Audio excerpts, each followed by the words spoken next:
アダルトチルドレンは本気の本気の本気になって、あれも試してこれも試して自分に合った方法を見つけないと克服できません。こんにちは、自分探しイズムです。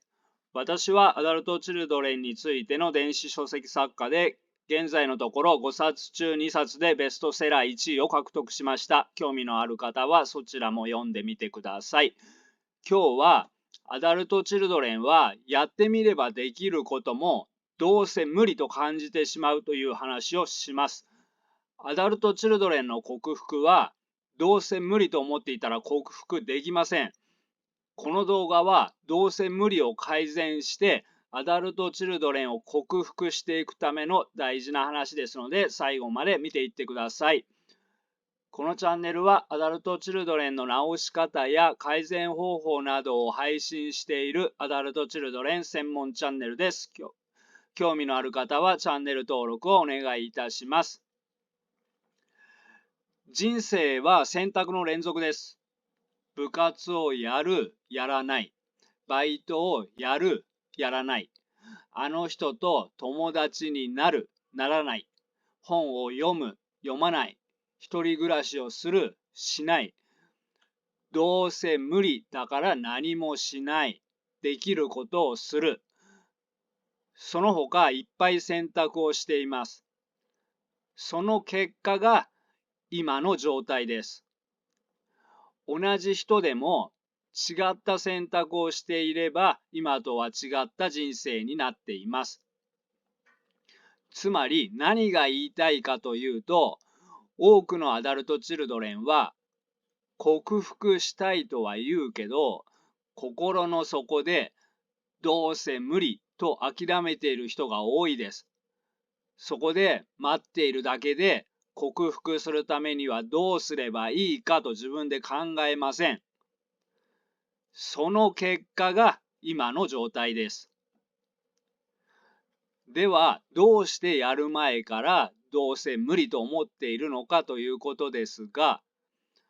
アダルトチルドレンがどうせ無理と感じてしまうのはいろいろな理由があります。そして人によって違いますが、いくつかありがちな例を挙げてみましょう。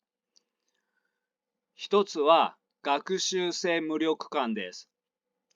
つまり毒親育ちは小さい子供の頃、不快な状況をどうすることもできなかったんです。不快で不快で不快だったからどうにかしたかった。そこで無力な子供なりに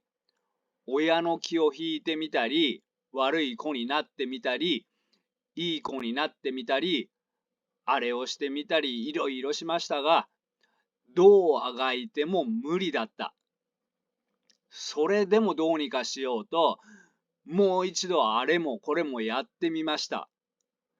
そこまでしても全部無理だった。そこで自分は無力で努力しても不快な状況を変えられないということを脳にインプットしてしまったんです。こうしてどうせ無理が心の深い部分に刻み込まれてしまいました。このような学習性無力感は好きなことがわからないアダルトチルドレンが自己実現を目指すにはの動画で詳しく話していますので、そちらを参考にしてください。概要欄にリンクを貼っておきます。次の例は、心が未成熟な親は自分に自信がないので、自分の子供にも自信が持てません。このような人は自分を劣った存在と感じているだけではなく、自分の子供も劣った存在と感じます。このように親がこの子は劣っているという目で見ていると、親が言葉に出そうが出すまいが子供にきちんと伝わります。つまり子供はお前にできるわけがない、無理に決まっているという親のメッセージを受け取ります。そこで子供はどうせ無理だと感じるようになっていきます。あるいは親が病的な劣等感を持っていて、その悪影響を受けた可能性もあります。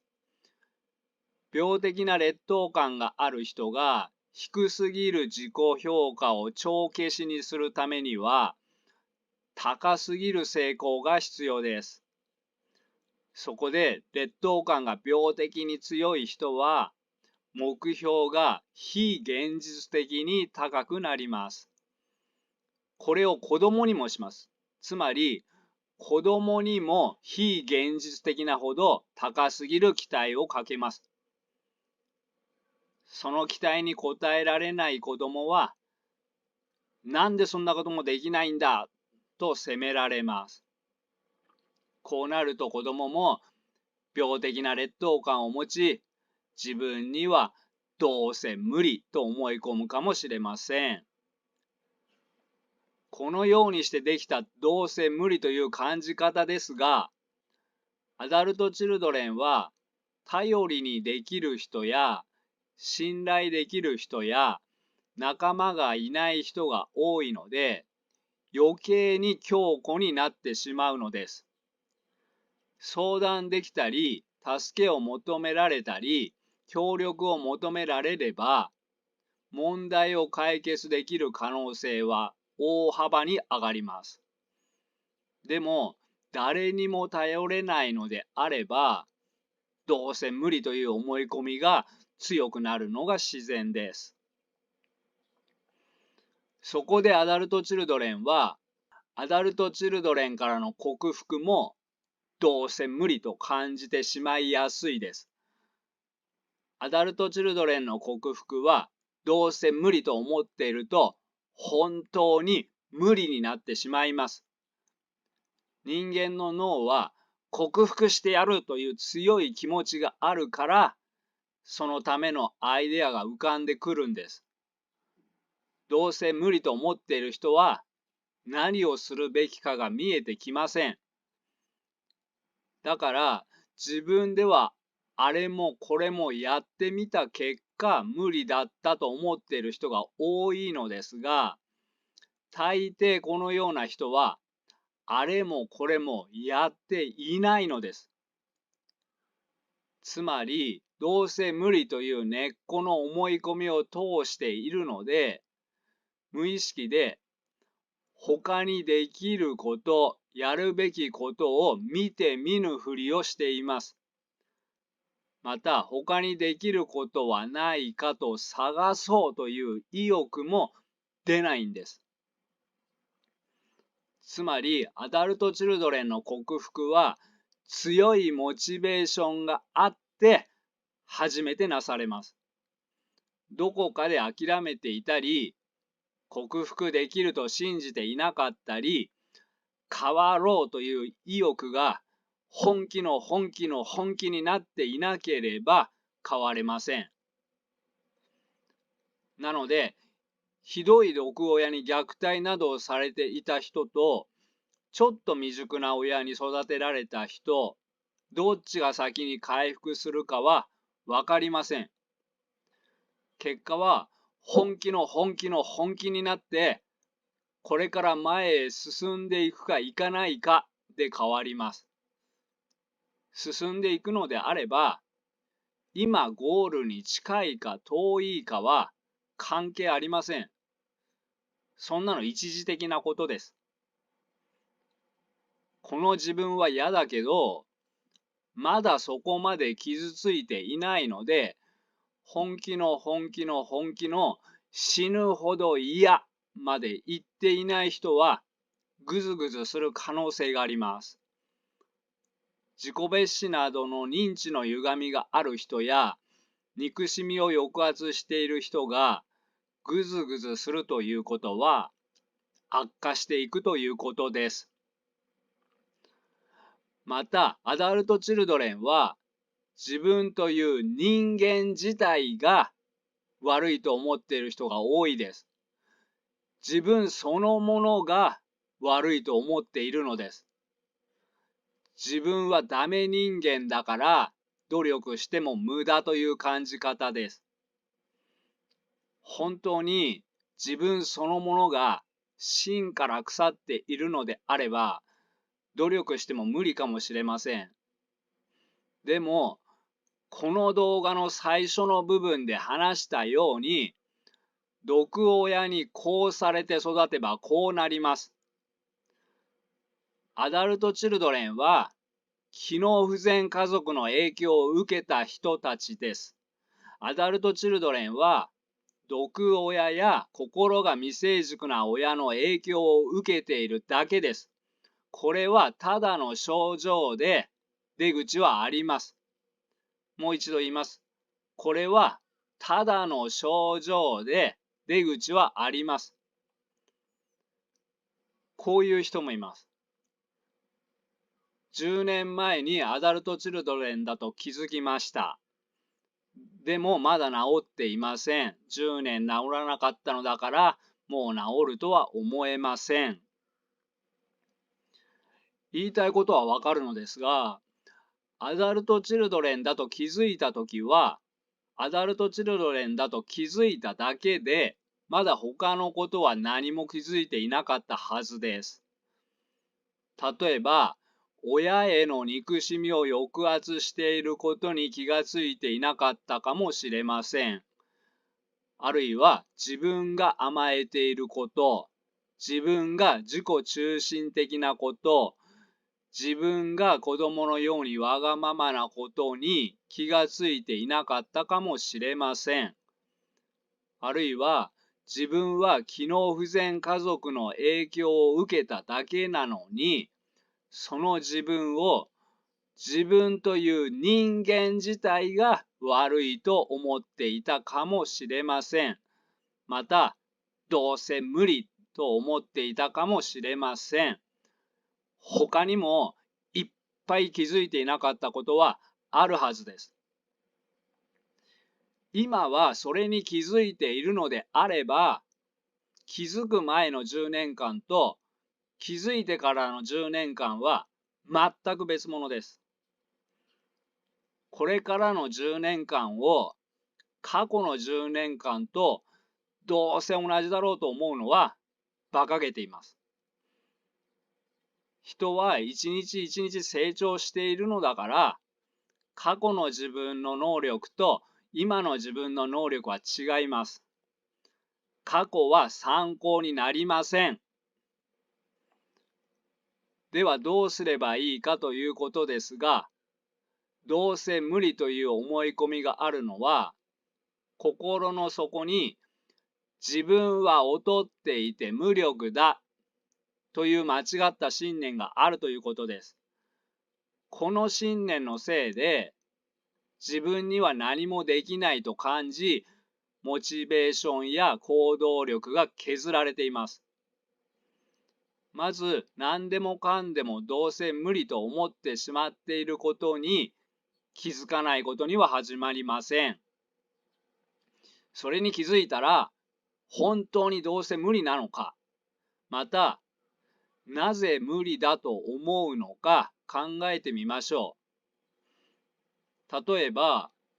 過去の経験からどうせ無理と感じているのか、やりたくないからどうせ無理と感じているのか、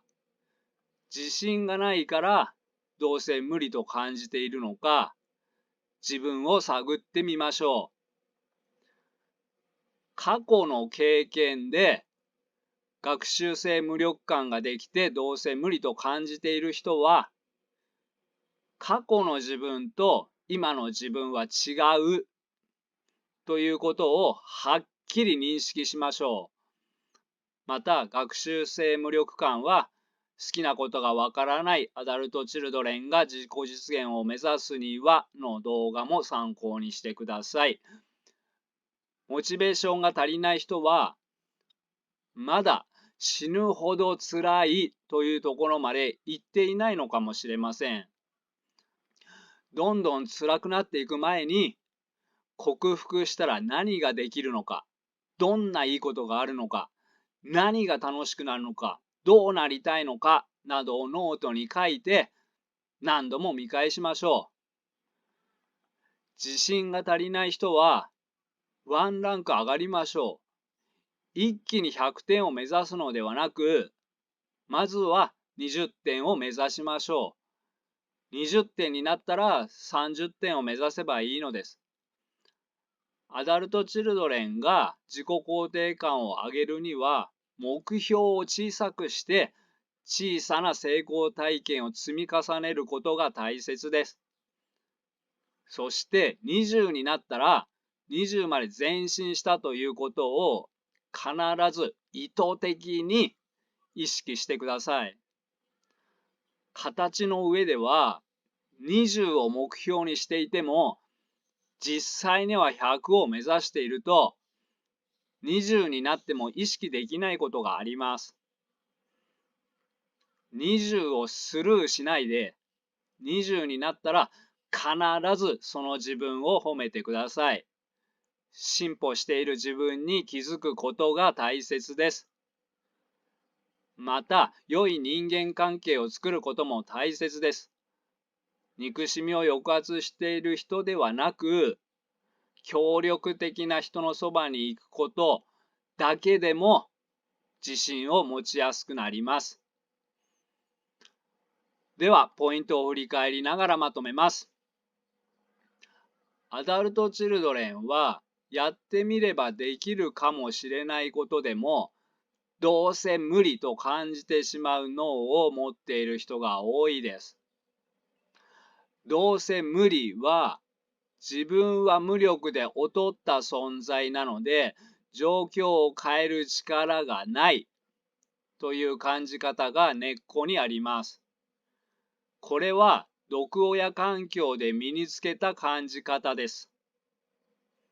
そしてこれが根っこにあるから意欲が出ないのです。意欲が出ないから何をすればいいかというアイデアも浮かばないのです。つまり、どうせ無理と思っているから脳が本気になっていなくて、やるべきことの選択肢が少ししか思いつかないのです。それなのに自分ではできることは全部やったがダメだったと感じています。できることは全部やったという事実をもとにどうせ無理と感じていると思っているのです。そこで事実をもとにしているんだから間違いないと思っています。でも本当は選択肢がほんの少ししか思いついていないのです。つまりほとんどやっていないのです。アダルトチルドレンは本気の本気の本気になってあれも試してこれも試して自分に合った方法を見つけないと克服できません。本気の本気になれるようにモチベーションを上げましょう。克服したら何ができるのか、どんないいことがあるのか、なんで克服したいのか、克服して何をしたいのかなどをノートに書いて何度も見直しましょう。また何でもかんでも自分は無力で劣った存在なので状況を変える力がないと感じてしまうのは毒親環境でできた認知の歪みです。まず自分がそのような感じ方をしていることに気づいて自己肯定感を上げる努力をしましょう。小さな成功を積み重ねることが大切です。また自分はどうせ無理と思ってしまう癖があるけど、これは思考の癖だ。自分が無理と思っていることでも、やってみれば無理じゃないこともあるかもしれないと常に自分に言い続けましょう。このような人は自分が思っている以上に状況を変えられることはあります。そしてアダルトチルドレンのどうせ無理という間違った思い込みは子供の頃にできたものですが、ある一つの出来事でできた思い込みではありません。長い年月をかけて徐々にできたものです。だからそれを変えることも一朝一夕にはできません。徐々に変わっていくものです。時間をかけて毎日継続して取り組むという姿勢が大切です。アダルトチルドレンは諦めていたり、どこかで本気になりきれていないと克服できませんが、正しく向き合えば、そして本気になれれば、時間はかかるけど、今よりは生きやすくなります。どうせ無理ではありません。正しく向き合うとは、見たくないことも見て、認めたくないことも認めて、現実通りに今の状態と向き合うことです。そうすれば、自分は毒親や心が未成熟な親の影響を受けているだけだと気づくはずです。自分は人間自体が劣っているわけでも、自分という人間そのものに問題があるわけでもないということにも気づくはずです。これはただの症状で出口はあると気づくはずです。3歩進めば2歩下がるし、